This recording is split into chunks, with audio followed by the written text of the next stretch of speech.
Okay, hope you can see that. Thanks for the invitation to talk. I'm kind of aware that the Open University has probably been less affected by COVID because all of our work is generally done at a distance anyway. And we've lost a few things, but actually we're not as badly affected. So I think it'll be interesting for you to see the types of things the OU has developed. I'm going to flag up and show and demonstrate one resource which is completely free that you should all be able all be able to use. So I'm a biologist. I'm actually human genetics by training, and I'm sort of the lead for biosciences in this thing we call the OpenSTEM labs that I hope will become obvious. Oddly enough, I thought I'd have to start with it's becoming more common as I get older, which is a lot of people don't actually know what the OU is or where it started from. Generally, it was started in the late 60s, early 70s, originally to try and professionalize the teaching profession. All the students are distance based and they're primarily usually part-time students, usually studying anything from a quarter time to half time. Although these days, with fees, it's becoming more attractive to have full-time students.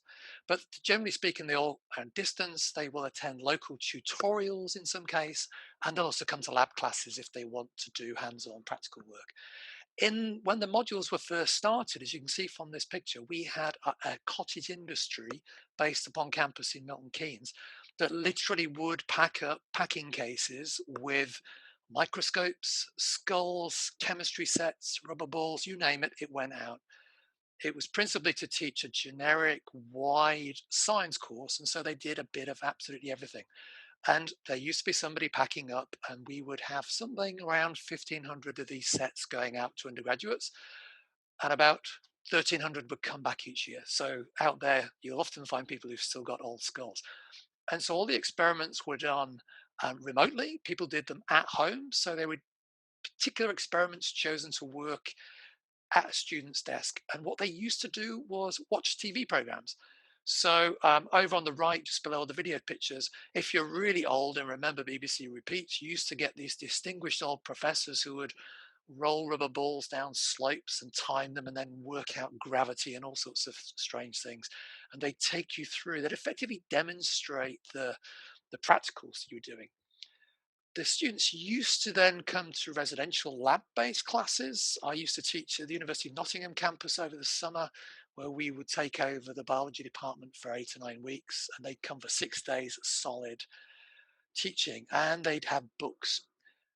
Time, money, and time moves on. We've moved to much more freestanding modules, much more flexible presentation, and as technology moved on, we started to develop interactive experiments based upon data-based types of simulations. Originally, these were all coded and sent out by DVD, and then DVDs by mail, so they would accompany the books. And then gradually, the move has been to web delivered, initially downloadables, and now they're all fully HTML5, so they're all web-based. And from pretty much about 2012 onwards, all science education has shifted to online. So all the study materials are online within our VLE with all the kind of bells and whistles you'd expect. So I'm going to demonstrate some of those tools that students look at. Um, More recently, we've developed, we have a full lab studio. So we've gone back to broadcasting, but we actually have a studio laboratory and a proper sound studio and video facilities and web. So we can actually now go back and demonstrate experiments live. And then the most recent developments that we are developing principally for capstone projects and some master's projects are what we call remotely operable analytical instruments. So it's been a long time, but it's all been kind of at a distance. So one of the first, what I should say is I'm going to demonstrate a thing called the Open Science Laboratory. So all of our teaching of science, all the interactives and those types of things are all done through a thing called the Open Science Laboratory. So Open STEM Labs is our kind of university badge for a whole area in the STEM faculty. We have the Open Science Laboratory that I'm going to tell you about today. But for example, if you're an undergraduate in astronomy, you would be accessing and using remote observatories down on Tenerife, for example. So we have a whole series of resources that both live observatories, all these different types of telescopy types of techniques. Engineerings have a whole series of interactive engineering tools. We also have the on-campus labs, which encompass our studios as well. So where this originally started is a very simple question. This is just a video of an interactive running in the background rather than have me doing it live. Shows you the type of thing where somebody's controlling and just doing a very simple chemistry test, which is asking using a flame test to identify metals. You probably remember doing it. And this was where a lot of the original interactive started, which was um, these types of things are actually very simple experiments. They're actually quite difficult to set up. If you want to run 1,000 undergraduates through a practical class at summer school, they're very difficult, and you can do this type of thing on screen before they come to a lab school. It's actually quite good preparation for them.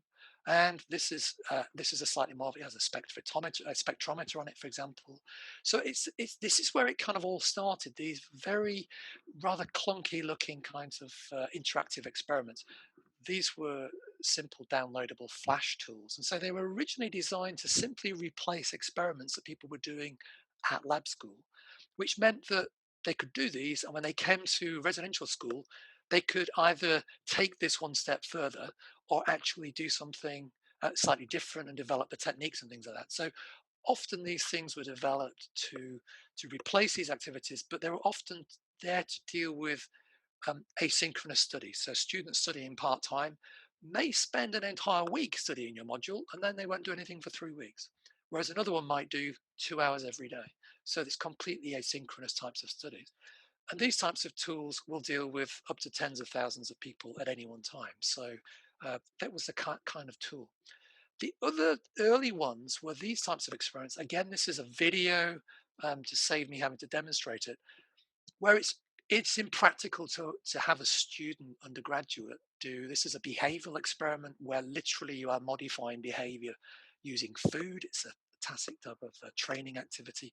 You couldn't do it because of the implications for rats. You certainly couldn't do it at scale.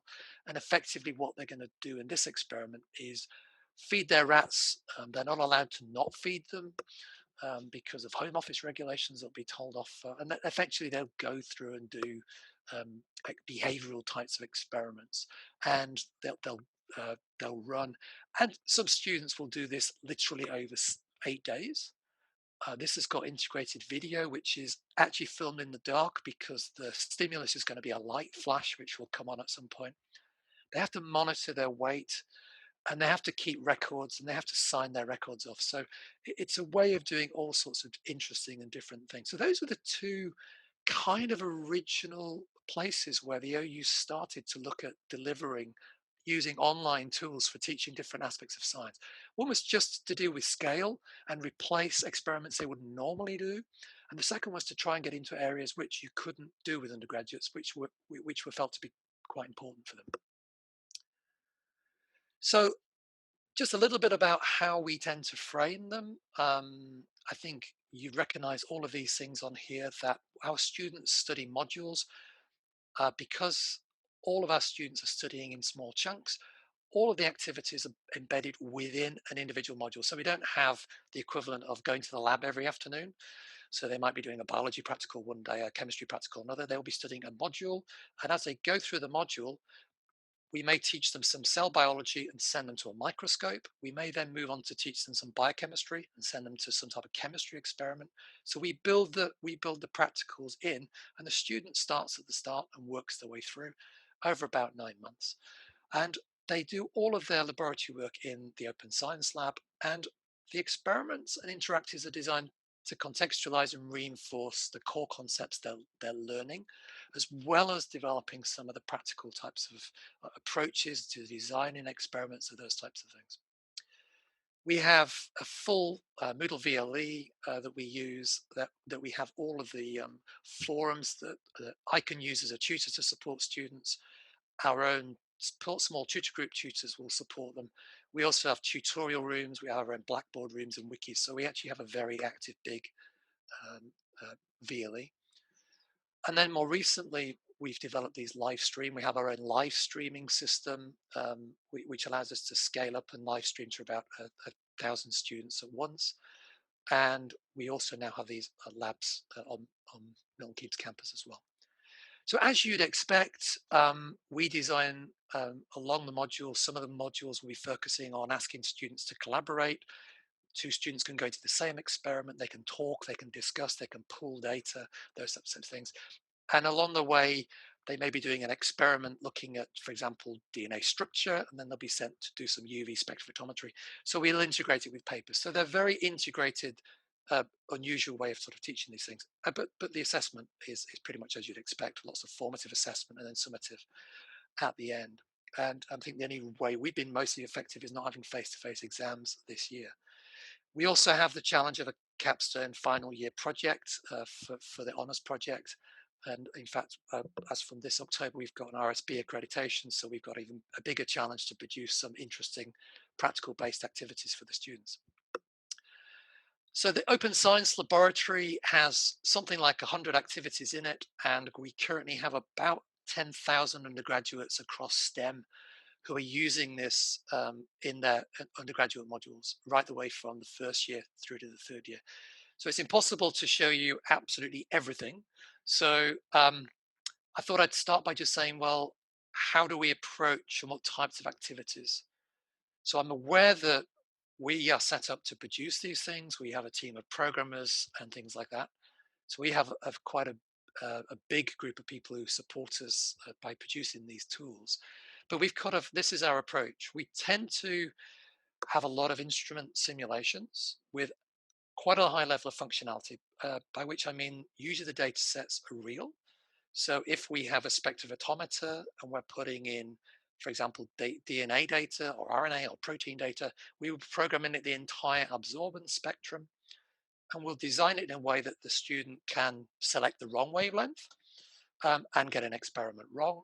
So they're designed often to allow students to explore science rather like they would in a normal lab. But often there's a lot of systems and variability built in. So as a tutor, I can send them to particular exercises and things like that.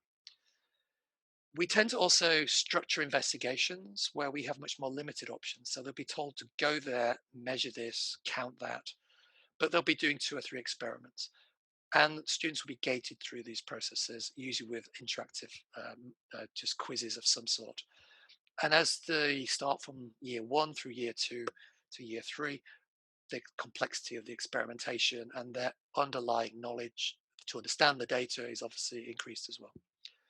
And as usual, we'll also drive activities. We're expecting students to collect raw data, um, keep their own records, and we'll expect them to produce their lab books as evidence of them and engaged in things. And they're all designed to allow both individuals and teams to do things. We've tried, most of the time, we try and make things as authentic as possible. They're never going to replace somebody sat in a lab, in a noisy lab with the smells, but some of the activities do actually have lab sounds, but we try and make the actions as realistic as possible. That was a reminder for me to switch on. I'm going to show you a scanning electron microscope. That was a reminder for me to switch it on. I luckily switched it on already, so I've already done that.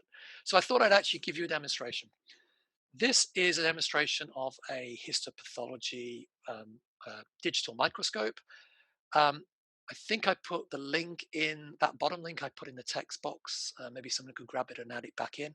But if you go to the top page, the OSL page, Open Science Laboratory, there are a whole lot of resources that are completely free and open to use.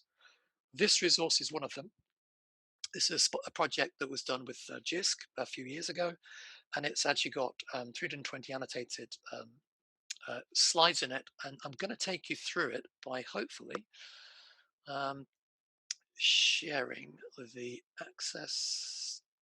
Hopefully that switch will work fine. Okay, so if you go to the Open Science Laboratory, this is one of the resources you should be able to get without having to go through any bells and whistles and registering. This is one that's a free resource. It has background material which is in a free open university learning resource called Open Learn, teaching histology, the basics of microscopy and histopathology. And these are all principally come out of histopathology labs, so they're principally all human. There are different types of activities, but I'm going to open up this particular browser version. So this is an example of the microscope. I'm hoping everybody can see that. It's designed in a way purposely, which means that the slide starts up out of focus.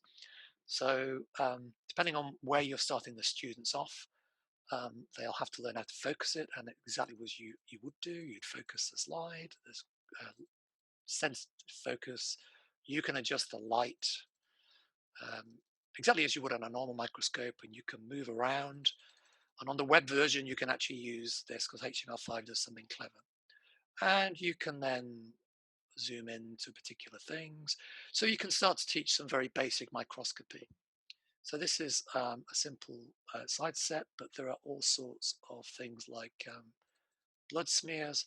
And then there's this element of text down here where these are hot links. So if you want to use teach some students some basic recognition of cell types, for example, that will take you to an erythrocyte, in which case they could zoom in and see what an erythrocyte looks like, or they can go to a neutrophil, or you kind of get the impression. And there's a whole sample. This is the basic slide set. So teaching basic tissue anatomy using sections, for example. So you should all be able to access and use these. You can go to teach different types of cell types. Hopefully you can see. So for example, it's very easy to go in and ask students to take pictures. There's a camera, I can take a picture and it'll give me an image. So it actually allows students to explore different cell types. There's loads and loads of different tissues. I'm going to go to this example of striated muscle just to demonstrate another aspect that we can use. So this would be a fairly typical type of microscope slide you'd ask a student to look at. You might want them to go and look at, for example, the adipose tissue and make some measurements of cells. So let's say we're going to set the students a challenge of making some measurements of this. So we normally do that using a graticule. So we can select a graticule. So we can say, let's say that cell, we'll make a note of the fact that it's 5.5 units at times 20. So they can make measurements like that, and then we'll teach them how to go to the calibration slide. So they can go to the calibration slide, choose the right scale, and you can work out that was about, that's each of these is 20 microns. It's about 20 to 25, about 40 to 45 microns away.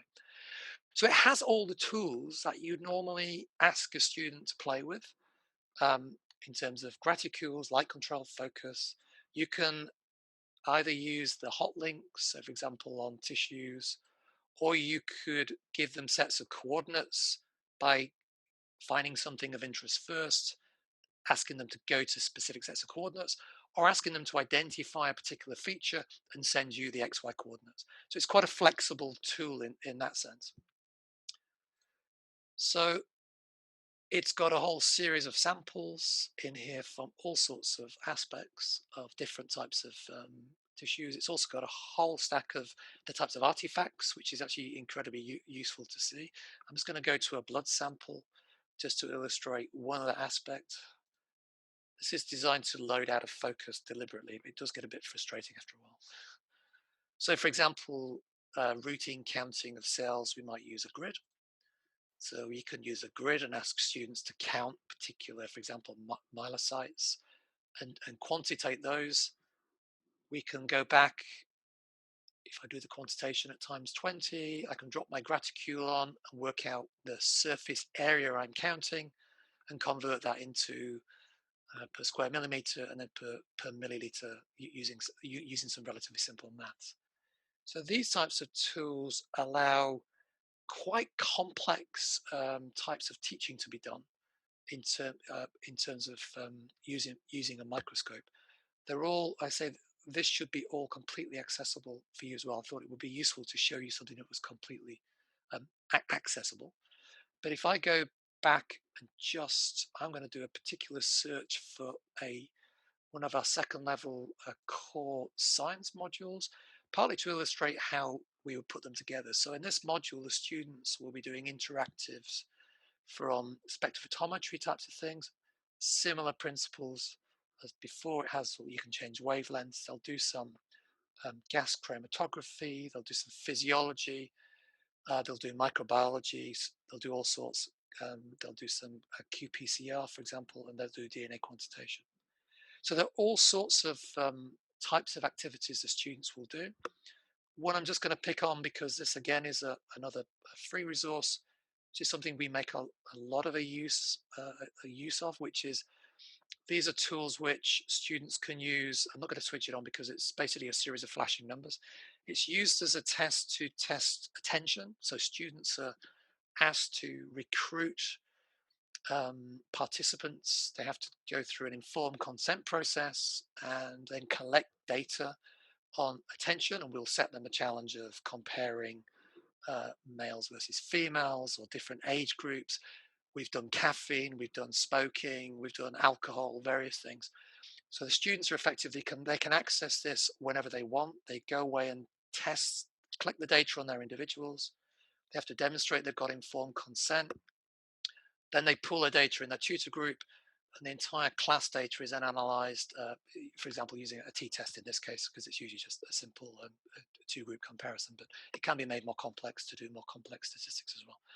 So there are several tools as well. So a downloadable tool that the student can run on a tablet and can go off and test people in whichever environment they want.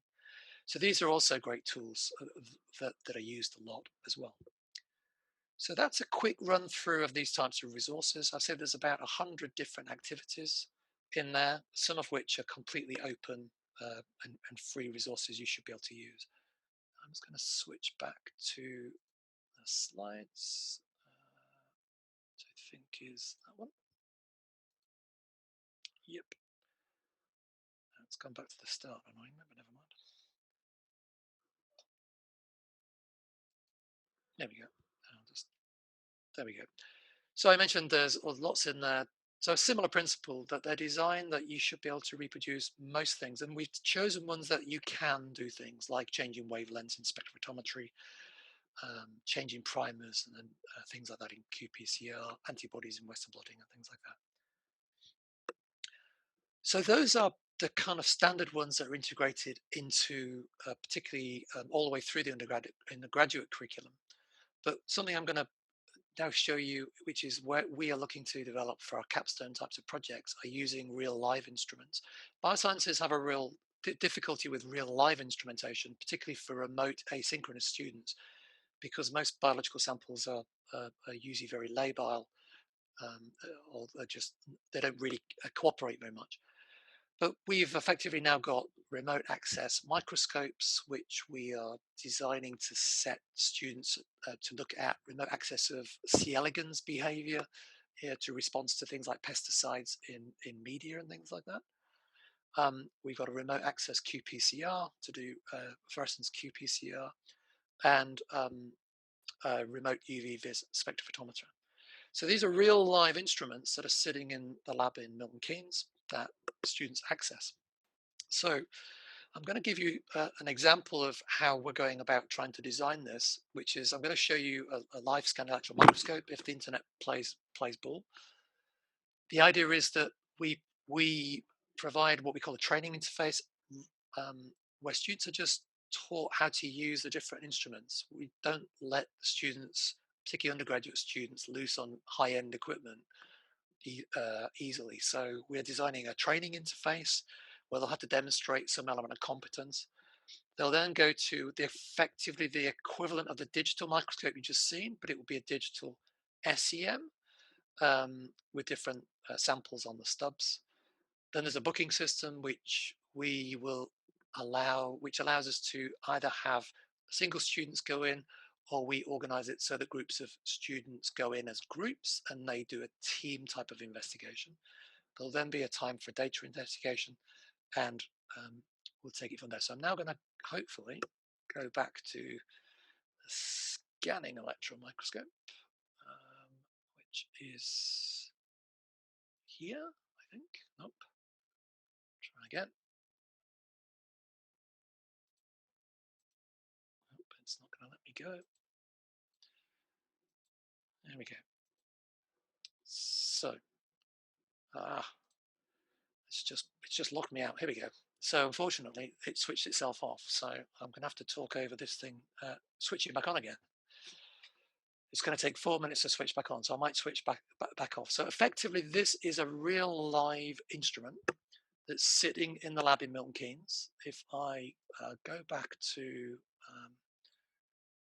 a page and show you um, the, what I'll do is I'll show you the laboratory whilst I'm waiting for it to warm up. Sorry about that, it did actually switch itself off. Frustratingly, this is just to show it really exists. This is a live stream. This is the actual microscopes we'll be using. It's actually currently switched on and looking at something, but we can't see it. That one. And then this is the remote light microscope, and hidden in here is this spectrophotometer. So these are kind of real instruments sitting in the lab in Milton Keynes. And when it actually boots, when it actually comes on, it will produce an overview in here of the samples that are actually in the microscope. And then there's a series of interfaces. And what we've done is effectively hijack the machines so that we can drive the instrument using a simple web interface. And there are various commands we can do. So this is used currently by undergraduates, by postgraduate students in the moment only, who are doing space sciences. And they spend their time looking at mostly micrometeorite damage on satellite shell cases and things like that. So whilst that's warming up, I'm going to leave that to warm up. I'm going to go back to the slides because there's no point me waffling on. So whilst it's warming up, I'm going to move on to the next slide, which was actually just to kind of summarize what we got, which was, these are very specialist produced by the OU types of tools. Some of them are very sort of online interactive tools that you should be able to use, that should allow you to be able to design something, at least the microscope one. We design them to have a lot of knowledge and understanding and skills embedded in the module, but they should be quite useful. I can send you a current listing if you're interested, or we can probably post it on this sign. Things like the digital microscope rely upon slide sets. So we scan in all the slide sets. So for example, I've just finished a module where we just scanned in a whole series of prostate cancer slides from a collaborator, and our students will now be analyzing those. So we actually can scan slides in if you have slide sets you're interested in developing a collaboration. And similarly, for our capstone projects, we are currently looking at using Drosophila, genetic versions of Drosophila, and doing things like Ommatidia eye mapping and things like that. So we're quite interested in developing new resources and things to use in the future. Still waiting for that to boot up. The modules are actually, the students who are using this are using all these bioscience resources in various modules. What I should say is that we have a thing called an open degree, where some of our students will actually be combining biology with chemistry, or biology with business science, or biology with French. So hence the standalone nature of the activities. Right, I'm hoping this thing has woken itself back up. Almost there, 35 seconds to go. So what we should see when it opens up, sorry about this, I had 2 slots booked, and we obviously went over a booking slot. So just the way life is, I'm afraid. So this is, we have various things. I don't know if you're familiar with scanning electron microscopes. It has a backscatter, which means you can tilt the table. So if you're looking at a complex surface, you can tilt the structure so it will kind of move around. So if you want to get a look around the corner of an eye on a fruit fly, you can tilt it. But we're just going to use the basic mode. Now it's about to boot up. So it should hopefully open up on the leg of a spider, which it should do any moment now. Come on, you can get there. Just to show it's genuinely live. Okay, so this is a real live instrument in Milton Keynes, and there we go. So we're actually looking at, so if I open up the view, this is the view of the different samples. So it's currently in a development mode. So there's bits of biology on here. Over here on the left side is actually a CCD chip from a camera that the physicists are using to do some measurements on pixels. There are all sorts of odds and sods. EM pictures never look fantastically. So if I give you an example, this is a view with the backscatter, if I switch to secondary electron for biology is much better because you get much more of a surface resolution. Um, this will kick in, and I just change the lightness slightly, and I'm just going to basically zoom in a little bit, be easier to see. So we're kind of looking at the hairs on a fly's leg here, and just to give you an example of what it will do. So you can start to see, I can zoom out. So if this was a fruit fly, for example, we may well be asking students to go in and make measurements. So for example, um, can they do things like measure lengths of hairs? Those types of, you can start to see how you can collect real data from interesting looking samples. We've been playing around um, with asking students to play around with making measurements and those types of things. And the nice thing is that if I hit the capture, that will produce a permanent record, and that will appear in my lab book down here. So this is the permanent record of the data collection that I've actually done. There's some technical data down here. This is the biology version. If you assume this as a physicist or a chemist, there would also be elemental analysis buttons, which allow you to do elemental analysis of things like materials and things like that. So if I zoom out a little bit, clear all those pictures, I'm just going to then go and show you, this is one of the projects that we're looking to develop. We're asking students to look, where we're using a genetics project in Drosophila.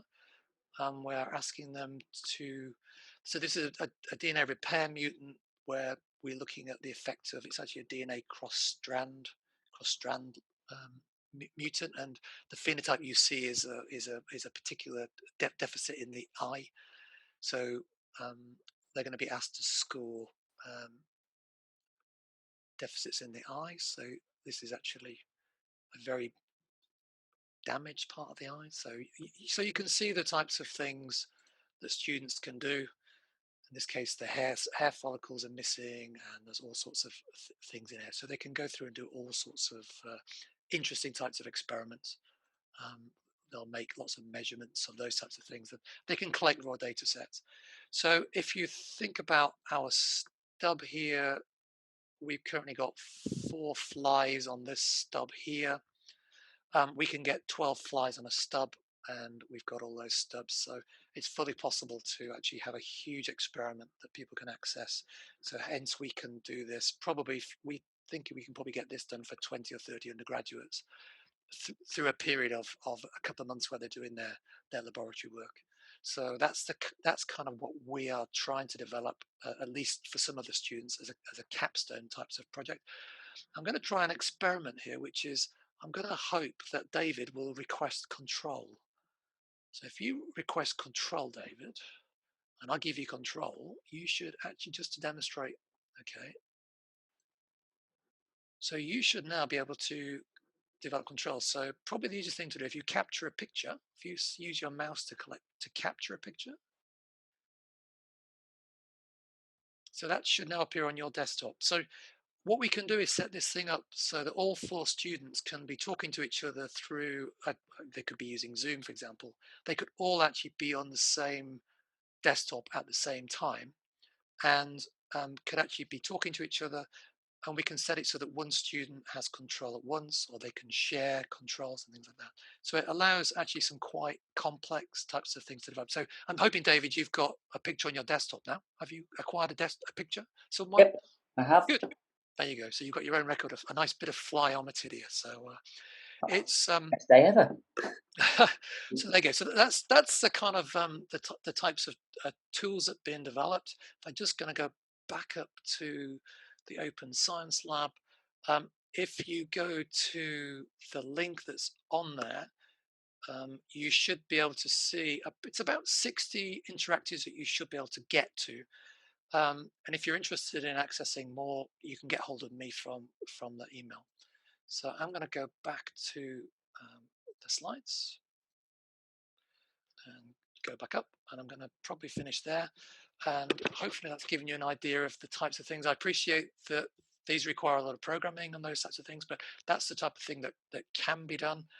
And hopefully at least the microscope or some of those other ones you might find useful. And if you are interested in trying to develop some interesting slide sets, drop me a line. I'm quite interested in collaborating, particularly if you've got some interesting biological samples for the scanning electron microscope. That'll be very interesting to hear. Thank you. Absolutely wonderful, Mark. There's a lot of love in the chat for your resources that have come up, and quite a number of questions as well. I've got some comments and thoughts for you as we're going through. But yeah, really good. Thank you very much. Let me scroll up the chat to the first question, which was all the way back at the talk. So Ian asked, how do you feel about the students' abilities with the psychomotor practical skills like pipetting if they choose not to take the optional lab-based classes? So, yeah. I presume that means in terms of just not getting the hands-on laboratory things. It comes down entirely to, I'd say probably for most OU undergraduates, particularly in areas like the health sciences, most of our students are actually not interested in going in laboratory work. They need to know how things work. They need to know all the background and the theory. The ones who choose to come to the lab classes come to that. Like I say, a lot of the students are combining. They're doing what we call a more open degree. They could be doing a degree in natural sciences, but they're often combining it for their professional requirements. So they may be doing health sciences, bit of pharmacology, but they'll be doing business and marketing, for example, or healthcare management or things like that. So we tend to let the students kind of choose what fits their profile most. If they want a particular degree type, they will have to do certain aspects, but we've moved away from forcing them to do hands-on. We get about 5 or 10% of the students who come through who want the lab, effectively the hands-on lab skills, and they get it goes down as a marker on their degree certificate that the OU produces. It's like effectively a separate thing on their degree certificate, so they've attended certain lab classes as well. Okay, excellent. But, thank you. I mean, we do have on-screen interactive pipettes. If you students they drive students mad. Yeah.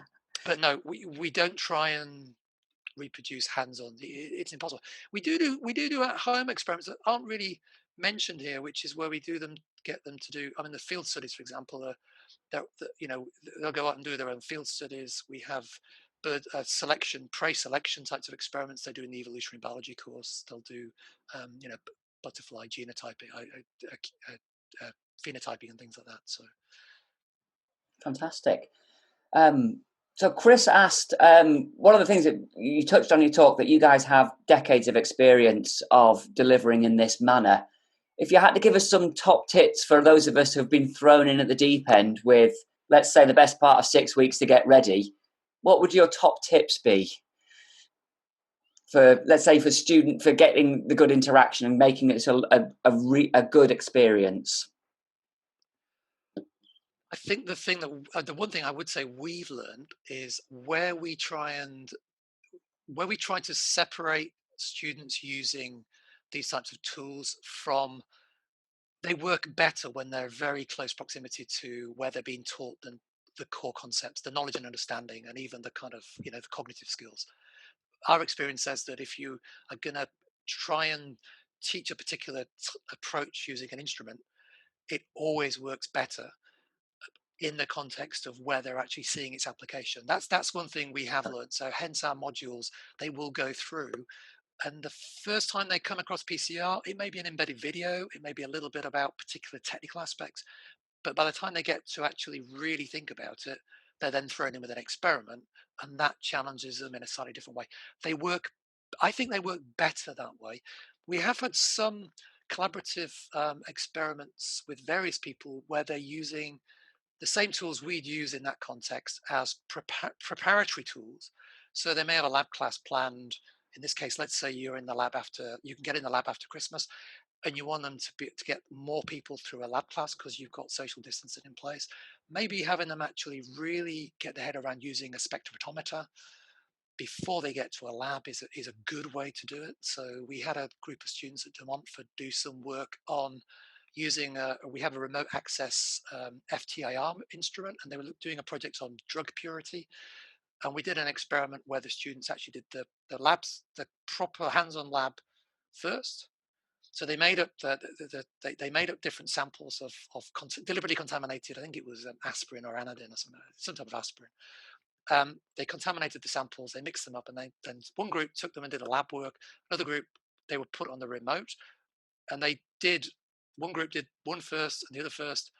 And to all intents and purposes, the students who did the remote first found they had got more of the hands-on, which was quite interesting. So maybe doing something before hands-on would be a good value for you guys if you're having to halve the amount of time or have fewer lab classes.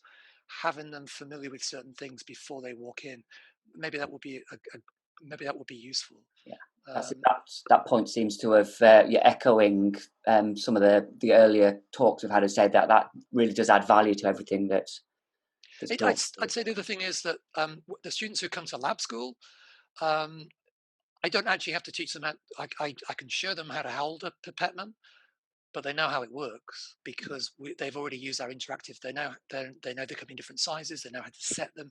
They've actually done pipetting exercises very similar to Louise's game she showed, where they actually have to pipette certain volumes, and we can set the criteria that says that if you're not within 2% accuracy, go back and do it again, and that's built into them. So actually, those types of tools, I think, probably mean that the hands-on stuff is probably better quality. yeah. Um, would hope anyway. Fantastic. Another theme that came through, and it's you mentioned that the experiments and the design of them, they're set up so that they can go wrong. And one, I'll just find the name in the chat. There's a question about bubbles in your slides. I just like to attribute it to the correct person. I found it. So is it Alex Blocky asked, yeah, the slides look lovely. Do they contain imperfections? So like in the microscopy type images, they do. Yeah, so if you go and have a look at the link, that when that was slide set was created, it is an open educational resource. So there is actually a whole set of slides of artifacts as well. So actually, on some of the slides, you will find features that are genuine. These are real. These are coming from pathology labs, so they're real slides, and you can see the types of where, for example, the microtomes staggered, so you get this kind of weird sort of stripes across it, or where tissue is Yeah. folded on a section. There's a whole series of artifacts in there. So, as I said, you could go through and identify structures, but identify artifacts, and then ask them to go and find and identify what the artifact was. This isn't a structure, a biological structure. It's where the tissue section is folded back on itself. So yeah, in that particular version of the slide, all the artifacts are actually there. It is angled more towards teaching histopathology for health science students, but it's pretty good for those types of artifacts. Fantastic. That reminds me of a story. During my PhD, I used to use electron microscopy to look at amyloid fibrils. And at one point, I thought, I found the most amazingly long amyloid fibril, and I kept measuring it and measuring it and measuring it and measuring it until I came to the E. coli that it was attached to at the other side, and it was one massive long filament. And what I should really have done was zoom out. Yeah, brilliant. What you say? I mean, a lot of the tools I showed you, the interactives, some of them are deliberately designed to allow students to, like a spectrophotometer, some of them are designed that if they set the wrong wavelength, it will tell them. But normally the second time they go in, it won't tell them. And they can collect, I've had a student collect all their data at the wrong wavelength for a DNA project. And It doesn't say. it's just the way it goes. It would happen in a lab. So in that case, but some of them are, we build that in almost as part of the teaching. So another question for the virtual microscope: would it be possible to use different images with the virtual microscope? I'm guessing it's so you can put bespoke images in. So if you go to the Open Science Lab, there are various versions that are in there that you can access. There is an A-level microscope, which has all the standard A-level slides, so a range of basic cell types and then a range of animals and plant slides. You should be able to access all of those. There are also some of our other slide sets from other projects that are in there. If what you're asking is, can we put new slides in? Uh, these aren't. You can't just send a JPEG. These are full. So what we have is an instrument that scans the entire slide. So we have to scan the entire slide. The slides are absolutely giant. The images are ginormous. And then actually, what actually happens is that they are then rendered into tiny little sort of square images. So that effectively, as you're screening across the slide, it's you're only actually merging. You're looking at two or three at a time. So that's the clever part of the Yeah. software. So these are effectively full tissue sections of slides. So in order to make a new slide set, we need slides, and they can be scanned in. Or there are commercial slide scanning services, for example, and that will do that. But generally speaking, yeah, I mean, you can scan, for example, you can scan fluorescence slides. So our new modules, we've used fluorescence as well. Um, uh, Slightly more complicated because of the images. So slide sets, we at the moment, if you've got a great slide set and you think they'll make a teaching resource, and we think we would find it useful, or then contact me and we can see if we can do something. Because so we've got all the ones we currently use. We're particularly interested in plants. We don't have many plant slides, so Okay. if you're out there as a plant biologist with a good histology section, give me a bell. Fantastic. And I think I've got one final question from me, and it's about your the lab books that you were collecting. The assessment on my master's module that I cleverly wrote last year, which I thought was a whiz bang idea, was to assess the lab books and the process of the creation of the lab books. But since I might not actually be in the lab to do it, I'm a little bit stum. When you say you get the students to create lab books through the simulations that they're working through, can you talk me through that a little bit? Oh, I think everyone's had the same experience with lab books. The university keeps telling us we should use one system and another system, and of course it goes out of date straight away. I think we're currently on OneNote, where they're asked to collect things. We have a couple of different versions. Some of the modules, we specifically create a template where they're asked to drop in evidence, say why the evidence meets a particular criteria. So those would be more kind of portfolios of evidence that they would create across a module that would go in at the end of the module of, this is evidence that I've demonstrated collecting and measurements or making observations, something like that. The actual, normally what we expect students to do is write a lab book, and we get them to scan or photo it in, and it goes to their tutor. And there's verification processes behind it. So it kind of depends upon the module. The most recent module that is actually a victim of COVID was meant to be starting in October, a big biomedicine module that's been booted to next year.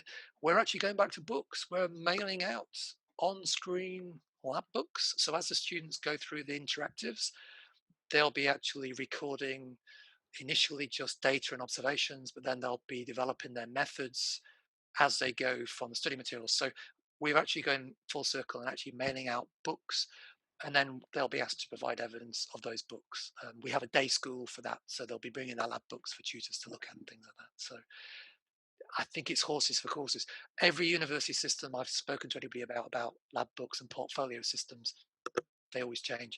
We seem to be drifting to OneNote, mostly because the university gives Office 365 to all undergraduates now, so it's accessible to everybody.